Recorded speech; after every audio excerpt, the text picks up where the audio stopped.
my house. We've never had that kind of discussion that somebody wants to have sex and the other person saying, no, I have a headache. It doesn't happen in my house.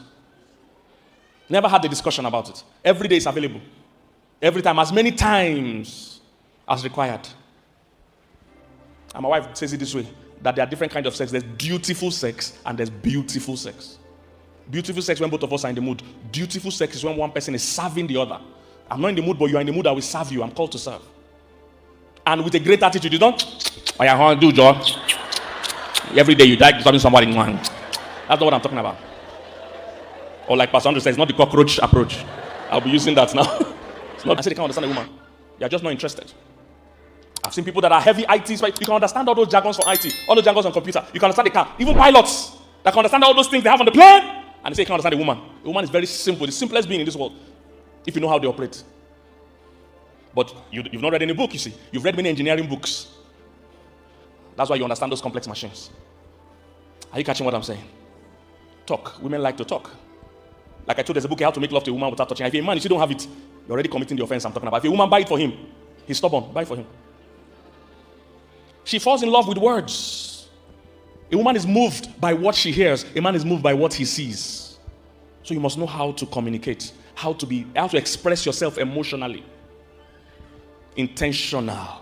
That's number one. How intentional are you to build intimacy? Then number two, needs. Are you meeting your partner's needs? Men see sex as a form of release. Women see sex as a form of bonding. Men and women do the same activities but for different reasons. We're always in the same activity but for different reasons. A man is interested in sex. He sees it as a release physically. A woman sees sex as a bonding emotionally. So women want to make love. Men want to have sex. The same activity but very different. Maybe sexually we'll talk about that. Making love is a different process from having sex. And we need both in the home. Is somebody getting what I'm saying? We need how many? Both. It's not every day a man wants to make love. Sometimes a man just wants to have sex. In those days, there's no long story. No long foreplay. We are headed to the end. You see, simple understanding. But the days we make love, those days we are avoiding the end. Women like the process. I counseled a couple. The man was angry months after. They came 3 months after the problem. And the man was still as angry as if it happened yesterday. I said, what happened? He said they were about to, have worship. If you understand my language. They were about to do things. And in the middle of it, the woman said, we need to talk. And he couldn't believe it. He said, right now? Is it 9-1? He was very upset. He said, Pastor, she was spoiling the mood. I said, no, she was not spoiling the mood. She was trying to get in the mood. Because for her, if there's something still stressing her mentally, she can't enjoy sex. She needs to get that thing out of the way. And the only way she gets out of the way is by talking about it. I said she was doing foreplay. You just didn't understand. Is somebody catching what I'm saying? Needs. What are your partner's needs? Your partner should not be begging you to meet their needs. That's a crime. You know, there's some men that have to write application letter to have sex. Their wife is so wicked. The man will write application letter 2 weeks before the time and post it in the mailbox. That dear wife, to whom it may concern. 2 weeks ahead, he has to write application because the woman is wicked. She uses sex as a form of punishment and reward. Just like Pastor Andrew mentioned, that Bishop Anko used to say that the wife have never said no. That's the same thing in my house. We've never had that kind of discussion that somebody wants to have sex and the other person saying, no, I have a headache. It doesn't happen in my house. Never had a discussion about it. Every day is available. Every time, as many times as required. And my wife says it this way, that there are different kinds of sex. There's dutiful sex and there's beautiful sex. Beautiful sex when both of us are in the mood. Dutiful sex is when one person is serving the other. I'm not in the mood, but you are in the mood, I will serve you. I'm called to serve. And with a great attitude, you don't, oh yeah, how do, Joe? Every day you die disturbing somebody in one. That's not what I'm talking about. Or like Pastor Andrew says, it's not the cockroach approach. I'll be using that now. It's not the cockroach. Are you here, somebody? Meeting their what? Needs. Your partner should never be ashamed or afraid to ask you for their needs. And you can check if you are a good husband or wife. Is your wife or husband deprived of major needs in their life? They're always begging you for companionship, begging you to talk, begging you for money. All those things. Any begging going on in a marriage is wrong. Except maybe begging for apology. But begging for your needs to be met in a marriage is a crime. Because what you swore before God in a marriage to say I do is to be available. Now you say you will do. Inside the marriage you are refusing to do. Tell your neighbor you must do what you said you would do. Are you here, somebody?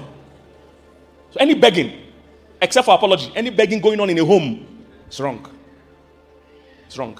You must care for your partner. That's what the Bible says. 1 Corinthians 7. It said, he that is married must care for the things of this world, how he will please his spouse. Number what is the next one? What's the next word? Letter. T. Trust. There can't be intimacy if there's no trust. There can't be intimacy if there is no trust. Trust is what marriage is made of.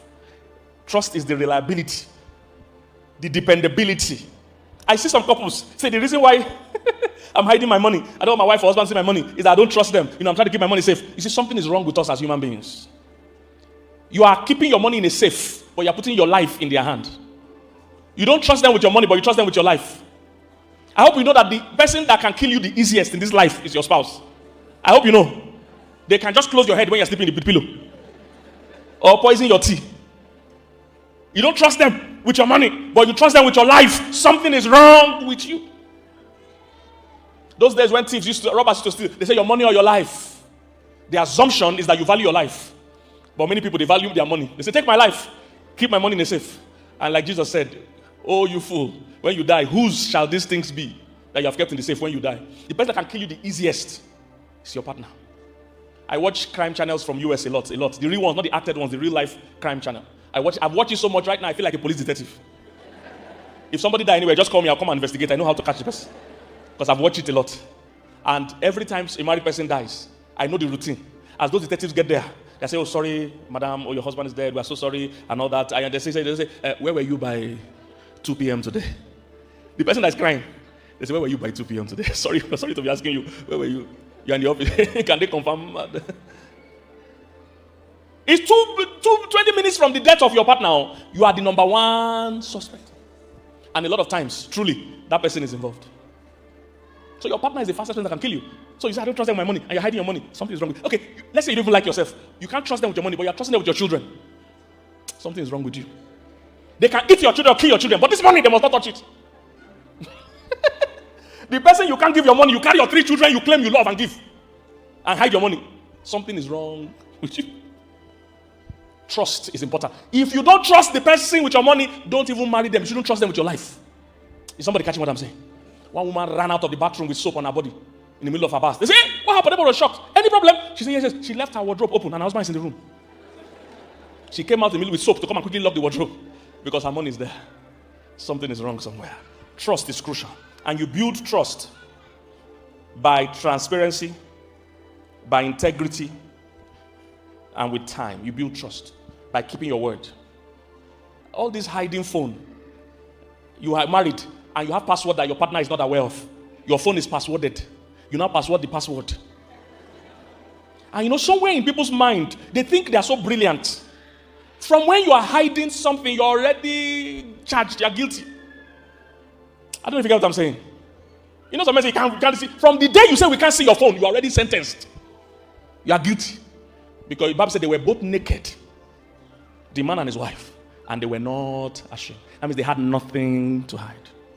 If you need to password your phone for your partner not to see what is there, you can never build intimacy. You can never build trust. And some men are so clueless. It's not doing anything, but you're going to the bathroom with your phone. You bath with your phone. You sleep with your phone. You tie it. And sleep under your pit. You're already a suspect. And you don't know women are intuitive. Women don't need to read your phone. All they need to do is to read your mood. Read your attitude. They can tell. You build trust.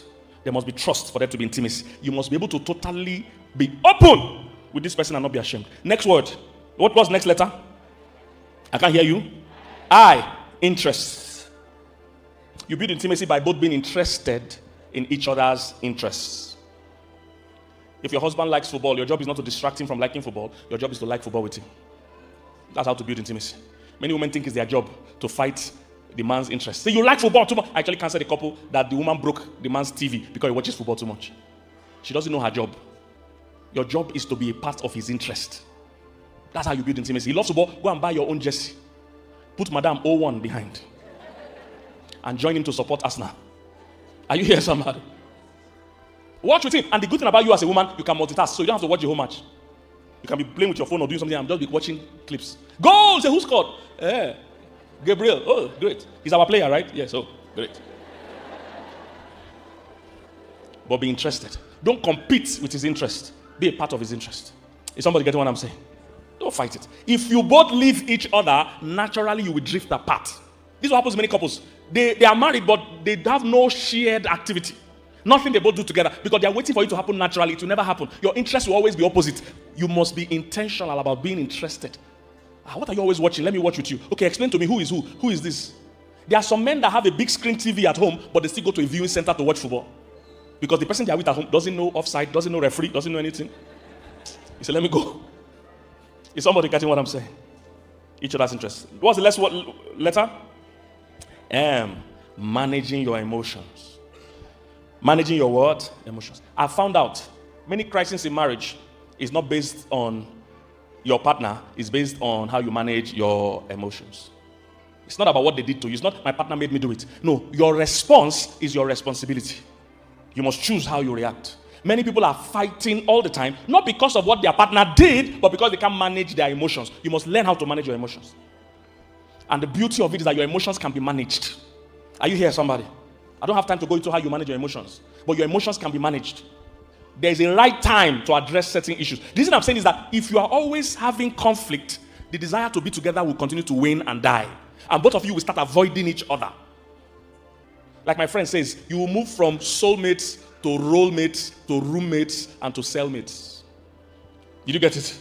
You move from soulmates to roommates, we both live together, to role mates, we're only focusing on paying bills and running children, to cellmates. That means we feel like we're in prison. You know there are many couples like that. They were once soulmates, but they began to drift because they always fight. They are not managing their emotions. When the man is angry, abusive words. When there are some things I hear some couples say, they say to each other.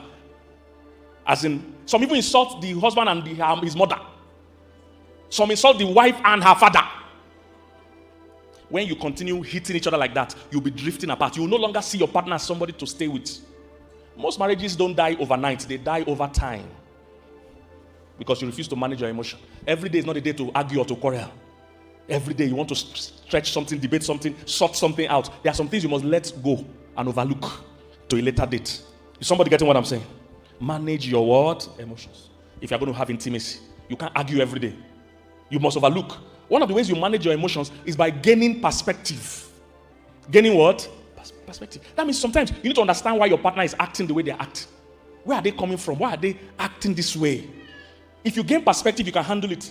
I remember some years ago when I went to Dubai, and it was Champions League season. For those of you that know football, Champions League. So we were watching. It was a weekday, but the match ended like 1 a.m. Dubai time. So after 1 a.m. the match, I was watching in the viewing center. I entered a taxi back to my hotel.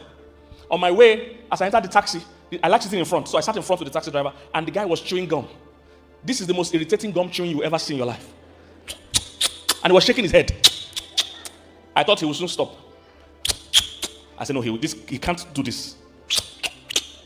After a while, I couldn't take it anymore. It was so irritating.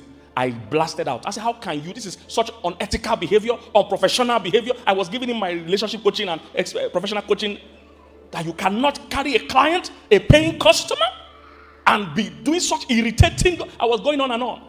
And the guy stopped me at some point and said he's usually on night shift, which is 12 midnight to like 7 a.m. in the morning. And he sleeps during the day till the next shift. But he said on this particular day, he did not sleep. So as he's driving me, he's feeling sleepy. That's why he's chewing the gum to stay awake. The moment I realized this gum is what's saving our life, I said, chew louder. Can you chew now? I want to hear you chew. Chew. If you stop chewing, chew loud, please. If you hand that snap gum, give me, I will chew along with you. We will chew together to the promised land.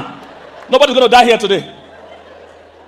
The moment I found out the chewing of the gum was saving my life, it was now tolerable. Before then, I thought I couldn't take it. There are many things you can't take until you find out why it's there. When you find out why it's there, you find out you can take it. And you should take it. Hallelujah. Can't you do so? Mama said their words. Okay, I've seen this. All right. Okay, so perspective. So the moment you know why the behavior is there. Say, this man, he never talks to me. When you understand where he's coming from. You say, I understand now. You thought he was not tolerable. You say, this woman, she's so dirty. If you see her mother, you will know she's the new improved version. That this one is a miracle. Is somebody getting what I'm saying? Perspective will change you. There are many things you can't take. You can take it. If you understand the history of it. Is somebody getting what I'm saying? You can take it. Next one is, next letter is what? What's the next letter? A. Advancement. Be involved in the advancement of your partner. Everybody loves someone that helps them succeed. I've found out that if you are very involved in the advancement of your partner, their hearts will generally knit to your own. If you are interested in their dreams, their goals, it brings couples closer. When you are not competing but complementing. You know there are couples that actually compete. There are couples that try to make more money than the other person. There are couples that are checking how much the other person is making. That's why I don't have time to go into that today. As I was talking earlier on in the morning, what we run in Africa is largely cultural marriage. It's not biblical marriage. We just look for scripture that look like it supports it. Are you getting what I'm saying? There's a common teaching we all did many years ago that he that does not provide for his house is worse. We all thought those things, but it's not what the Bible said at all. It's not in the Bible. 1 Timothy 5 is not talking about marriage at all. But we all quoted it. That was not what it was saying. And when people in Africa have that mentality, that the man is the great provider, once they cross abroad, and the woman is making as much money or even more, the man begins to feel he's not even a man. They have not even done anything to him. He's already feeling tensed. Because they told him that your masculinity is defined by your bank statement. He now gets abroad where women work equally or even more. Especially women that enter nursing. It's automatic high earning. You find out the man can't. He doesn't know. He has lost his sense of dignity and identity. Because all he was taught in Africa is that as long as you provide, nobody should argue with you. So he reached abroad, the wife is any more than him now. And he has to stay home and clean poo-poo. He has to take care of the children. He doesn't understand that. So of course the marriage won't survive. Because he has lost. He thinks that his identity is how much he's bringing. Of course you should make money. I'd like to make money. You should make money. But that's not your identity. And that has nothing to do with your authority. If you tie your authority to that, don't leave Africa. Oh. Let me warn you now. Don't go out to what Pastor Andrew said about marriages are not working abroad. Oh. If your identity as a man is tied to that you're bringing money, they will mess you up there. Oh. Once the woman enters nursing, she's going to earn more than you. Oh. Then your man is confused, doesn't know what to do again. You know, there's some men that because of that teaching, they insist to make sure their wife doesn't earn as much as them. If she has the opportunity, they block her. You can't end up. Don't go. Don't do masters. Don't. I'm the head. Is somebody getting what I'm saying? Advancement. Be interested in your partner's advancement. And that one too should be interested in your own advancement. Is somebody catching what I'm saying? Everybody's happy with who helps them advance. Very crucial. What's the next letter? T. In fact, let's start from the beginning. What's the first letter? I. What does it mean? Intentional or intentionality. What's the next one? What does it mean? Needs. Meeting each other's needs. Third one is what? What does it mean? Trust. Go and open your phone. Give your wife the password. And if you're doing something on your phone that is worth hiding, repent. Say they were both naked and not ashamed.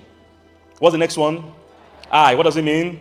Interest. Shared interest. You need to start being interested in things you're not normally interested in. That's how to be close.